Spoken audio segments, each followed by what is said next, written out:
रेगिस्तान की सुनसान रात थी। एक नकाबपोश घुड़सवार तेजी से महल की ओर बढ़ रहा था। उसकी आंखों में जुनून था, जैसे कोई बहुत जरूरी काम हो। वो राजकुमारी से आखिरी बार मिलने जा रहा था। पर क्या वो जिंदा बच पाएगा? सम्राट चंद्रगुप्त के विशाल राज्य में राजकुमारी रुद्रानी अपनी सुंदरता और बुद्धिमानी के लिए प्रसिद्ध थी। लेकिन कोई नहीं जानता था कि उसके दिल में एक गुप्त प्रेम कहानी छिपी थी, एक साधारण योद्धा अरण्य के साथ। वो पहली बार तब मिले थे जब अरण्य ने एक शिकारी से राजकुमारी की जान बचाई थी। उनकी आंखें टकराईं और वही क्षण उनकी तकदीर बन गया।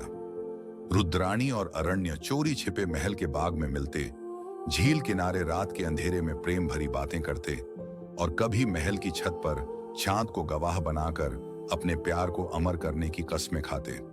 लेकिन एक दिन किसी ने राजा को उनकी गुप्त मुलाकातों की खबर दे दी। राजा क्रोधित हो गया।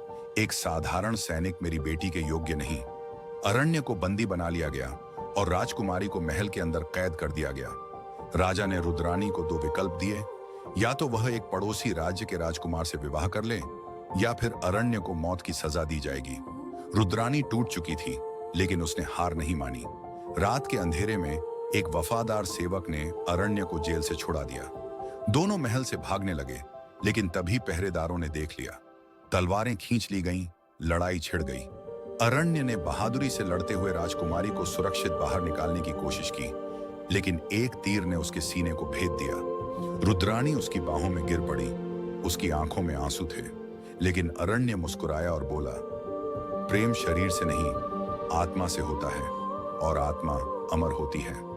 इतना कहकर उसकी आंखें बंद हो गईं। सालों बाद उसकी समाधि के पास एक फूल खिला, जिसे लोग अमर प्रेम का प्रतीक मानने लगे। सच्चा प्यार कभी खत्म नहीं होता, वो सिर्फ समय से परे चला जाता है।